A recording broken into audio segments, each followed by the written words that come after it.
Hello students, welcome to DM learn শিক্ষা। তো আজকে আমরা চলেছি সুবিদ্যা স্যারের শতকরার 71 থেকে 80 দাগ পর্যন্ত অঙ্ক নিয়ে, যেগুলো যে কোনো কম্পিটিটিভ পরীক্ষার জন্য খুবই গুরুত্বপূর্ণ। চলো তাহলে শুরু করা যাক। প্রথম 71 দাগের অঙ্ক।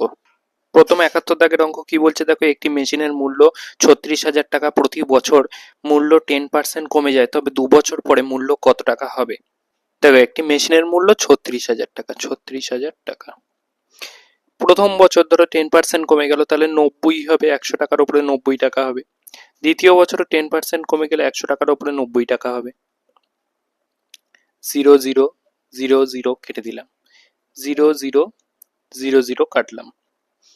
এবার দেখবো আমার ইউনিট ডিজিট কি হবে। ইউনিট ডিজিট মানে হলো এককের ঘরের সংখ্যা কি হবে। যদি আমি জিরোটাকে বাদ দিই, তাহলে এককের ঘরের সংখ্যা 9 নং 81। দেখো, এই 9 আর এই 9 গুণ করলে 9 নং 81, শেষে 1 থাকবে। আর 81 শেষে 1 থাকবে, তার সাথে 36 গুণ করলে, 36 গুণ করলে শেষে নিশ্চয়ই 6 থাকবে, শেষে 6 থাকবে। তারপরে এই শূন্যটার জন্য একটা শূন্য থাকবে। তাহলে শেষের দুটো সংখ্যা শূন্য আসবে একটা, তার আগে 6 আসবে। একমাত্র দুটো অপশানেই এই জিনিসটা আছে, বাকি দুটো অপশানে নেই, বাকি দুটো অপশান কেটে দিলাম। অপশান এ, অপশান বি কাটা। আচ্ছা, অপশান সি আর অপশান ডি এর মধ্যে একটা রাইট অ্যান্সার হতে পারে। এবার দেখবো অপশান সি আর অপশান ডি এর মধ্যে রাইট অ্যান্সার কোনটা। দেখো, যে অপশানটা রাইট হবে তার সেটা সেটা 9 দ্বারা বিভাজ্য হবে অবশ্যই, কারণ এর ভেতরে তো 9 আছে, 9 দ্বারা বিভাজ্য হবে অবশ্যই। অপশান সিটা আমি লক্ষ্য করি। 9 দ্বারা বিভাজ্য হওয়ার সূত্র ডিভিজিবিলিটি রুলে আমি বলে দিয়েছিলাম। দেখো, 9 দ্বারা বিভাজ্য হওয়ার সূত্র হলো ডিজিটগুলো যোগ করলে সেই ডিজিটটা 9 দ্বারা বিভাজ্য হয়। ডিজিটগুলো যোগ করে দেখি, 8 আর 2 10, 10 আর সাথে 17, 17 আর 6 23, 23 9 দ্বারা বিভাজ্য না, তার মানে এই সংখ্যাটা অপশান, মানে এইটা অপশান উত্তর হবে না। অপশান ডি রাইট অ্যান্সার হবে। তবু একবার চেক করে নিই। দেখো, 9 আর 2 11, 11 আর 12, 12 আর 6 18, 18 9 দ্বারা বিভাজ্য, তাহলে এই অপশানটা 9 দ্বারা বিভাজ্য। চলে আসি পরবর্তী অঙ্ক, 72 দাগের অঙ্ক। 72 দাগের অঙ্ক দেখো কি বলছে, একটি পরীক্ষায় 65% বাংলায়, 55% অঙ্কে এবং 40% উভয় বিষয়ে পাশ করে। যদি 40 জন উভয় বিষয়ে ফেল করে, তবে মোট পরীক্ষার্থীর সংখ্যা কত? আচ্ছা, যে কোনো একটি বিষয়ে, অন্তত যে কোনো একটি বিষয়ে পাশ করেছে এমন পরীক্ষার্থীর সংখ্যা কত পার্সেন্ট, আগে হিসেব করে নিই। 65 যোগ 55 বিয়োগ 40, যারা অন্তত একটি বিষয়ে পাশ করেছে। 65 আর 55 কত হচ্ছে? 120। 120 মাইনাস 40, তার মানে হলো 80। 80% লোক অন্তত একটি বিষয়ে পাশ করেছে, অন্তত যে কোনো একটি বিষয় পাশ করেইছে। এবার উভয় বিষয় ফেল করেছে, তাহলে কত পার্সেন্ট?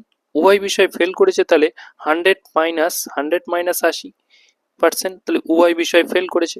যারা অন্তত একটি বিষয় পাশই করেনি, মিনিমাম একটা বিষয় পাস করেনি, মানে উভয় বিষয় ফেল করেছে, তার মানে 20% এমন পরীক্ষার্থীর সংখ্যা। 20% মানে বলে দিয়েছে 40, বলেছে 40 জন উভয় বিষয় ফেল করেছে। তাহলে 100% মানে কত? মোট পরীক্ষার্থীর সংখ্যা 100%, 100% মানে কত? 100% মানে হলো 200। 200 এই অঙ্কের right answer, option b right answer. চলে আসি পরবর্তী অঙ্ক, 73 দাগের অঙ্ক। 73 দাগের অঙ্ক দেখো কি বলছে, 280 এর 45%, 280 এর 45%, 45% মানে 45/100, প্লাস 450 এর 28%, 28/100 ইকুয়াল টু কত? দেখো, এখান থেকে একটা জিনিস কমন যায়, কমন নেওয়া যায় কিনা দেখো। 45কে তো কমন নেওয়া যায় এখান থেকে, 45 ইন্টু 28কে কমন নেওয়া যায়, 28। পড়ে থাকবে, পড়ে থাকবে 10/100 প্লাস 10/100, এই দুটো পড়ে থাকবে। দেখো, এই যে 45 আছে, এই 45-এর মধ্যে 9 লুকিয়ে আছে না একটা, তার মানে যে উত্তরটা হবে সে অবশ্যই 9 এর গুণিতক হবে। 9 এর গুণিতক চেক করার উপায় কি? ডিজিট গুলো যোগ করলে অবশ্যই 9 এর গুণিতক হবে। এর ডিজিট গুলো যোগ করলে কি 9 এর গুণিতক হচ্ছে? না, 8 হচ্ছে, 9 এর গুণিতক হচ্ছে না। এর ডিজিট গুলো যোগ করলে 9 এর গুণিতক হচ্ছে, এর ডিজিট গুলো যোগ করলে কি 9 এর গুণিতক হচ্ছে? না, হচ্ছে না। এর ডিজিট গুলো যোগ করলে কি 9 এর গুণিতক হচ্ছে? না, হচ্ছে না। তার মানে অপশন বি রাইট অ্যান্সার হবে। চলে আসি পরবর্তী অঙ্ক, 74 দাগের অঙ্ক। 74 দাগের অঙ্ক কি বলছে, এক্স এর 10% হলো ওয়াই এর 15% এর 3 গুণ। তার মানে এক্স এর যে 10%, 10/100, সেটা ওয়াই এর 15% এর 3 গুণ। ওয়াই এর 15%, 15% মানে 15/100 ইন্টু 15/100 এর 3 গুণ। তাহলে এক্স ইস টু ওয়াই সমান কত? 100 100 কেটে দিলাম, 5 দুগুণ 10, 3 5 15 কাটলাম, তাহলে x/y সমান 9/2, তাহলে 9:2, অপশন বি রাইট অ্যান্সার হবে। চলে আসি পরবর্তী অঙ্ক 75 দাগের অঙ্ক। 75 দাগের অঙ্ক কি বলছে দেখো, একটি দ্রব্যের মূল্য 10% কমে যায়, পুরনো মূল্যে ফিরে যেতে হলে মূল্য বৃদ্ধি কত হতে হবে? দেখো আগে ছিল ধরলাম 100, 10% কমে যাওয়া মানে হয়েছে 90, তাহলে পুরনো মূল্যে যদি ফিরে যেতে হয় তাহলে বাড়াতে হবে 10%। এই 10 বাড়াতে হবে, কতর উপরে 10 বাড়াতে হবে? 10 বাড়াতে হবে 90 এর উপরে 10 বাড়াতে হবে। এখন 90 থেকে 100 আসতে হবে, তো ওই জন্য 90 এর উপরে 10 বাড়াতে হবে, ইন্টু 100%। 0 0 কাটলাম, তাহলে 100/9, 100/9 হলো 9 মানে হলো 9 11 99, 11/1 9%, 11/1 9%, অপশন ডি রাইট অ্যান্সার। চলে আসি পরবর্তী অঙ্ক 76 দাগের অঙ্ক। 76 দাগের অঙ্ক দেখো কি বলছে, একটি শহরের জনসংখ্যা 40% অশিক্ষিত এবং 60% গরিব। ধনীদের মধ্যে 10% অশিক্ষিত, তাহলে অশিক্ষিত গরিব লোকের সংখ্যা কত? দেখো 76 দেখো ধরলাম 100% লোক আছে একটি শহরে, 100% এর মধ্যে 60% গরিব, গরিব হলো 60%, তাহলে ধনী কতটা? ধনী হলো বাকি 40% ধনী। এবার ধনী লোকেদের মধ্যে 10% অশিক্ষিত, 10% অশিক্ষিত মানে হলো তাহলে অশিক্ষিত, অশিক্ষিত কত? 10%। ধনী লোকেদের মধ্যে 10% অশিক্ষিত। আচ্ছা, এই যে 40-এর 10% মানে কত? 4, মানে 4%, টোটালের এই 100%-এর 4 জন অশিক্ষিত।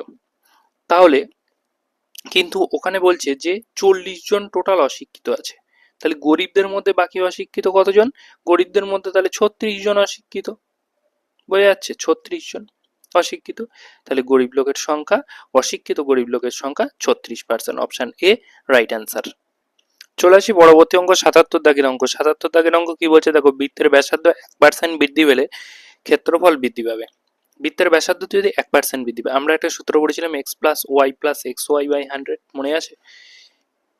এই সূত্র ধরেই করবো। 1% যদি বৃদ্ধি পায় 1 যোগ 1 যোগ 1 ইন্টু 1/100, তাহলে 2 যোগ 0.01 সমান 2.01, 2.01% বৃদ্ধি, অপশন ডি রাইট অ্যান্সার। চলে আসি পরবর্তী অঙ্ক 78 দাগের অঙ্ক।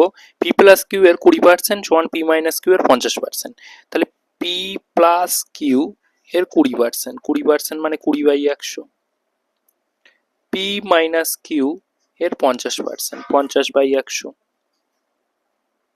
100 100 কেটে দিলাম, 0 0 কাটলাম, তাহলে 2p plus 2q equal to 5p minus 5q, এটা হলো। তাহলে এখান থেকে 2q প্লাস 5q সমান 5p মাইনাস 2p, এটার থেকে লেখা যায় যে 7q ইকুয়াল টু 3p। আমাকে বলেছে p ইস টু q বার করতে, তাহলে p বাই q, যদি আমি কিউটাকে এদিকে নিয়ে আসি, সমান 7/3 হবে, তাহলে 7:3, অপশন সি রাইট অ্যান্সার। চলে আসি পরবর্তী অঙ্ক 79 দাগের অঙ্ক। 79 দাগের অঙ্ক দেখো কি বলছে, একটি বাসের প্রত্যেকবারের যাত্রায় রোজগার হয় 100 টাকা, যদি বাসের ভাড়া 50% বৃদ্ধি পায় এবং যাত্রীর সংখ্যা 20% হ্রাস পায়, তবে প্রতি যাত্রায় রোজগার কত হবে? তাহলে দেখো টোটালের ওপর কি এফেক্ট পড়ছে, 50% ভাড়া বৃদ্ধি পাচ্ছে, 20% যাত্রীর সংখ্যা হ্রাস পাচ্ছে, প্লাস 50 ইন্টু -20, -20/100, 0 0 0 0 কেটে দিলাম, তাহলে 30 বিয়োগ 5 দুগুণ 10, তাহলে 20% এফেক্ট পড়ছে, কি 20% বৃদ্ধি পাচ্ছে টোটালের ওপরে। তাহলে আমার আগে ছিল 100 টাকা, 20% বাড়া মানে 20 টাকা বাড়া, 100 টাকার উপরে পার্সেন্ট, 100 টাকার 20% মানে 20 টাকা বাড়া, তাহলে এখন 120 টাকা হবে, অপশন এ রাইট অ্যান্সার হবে।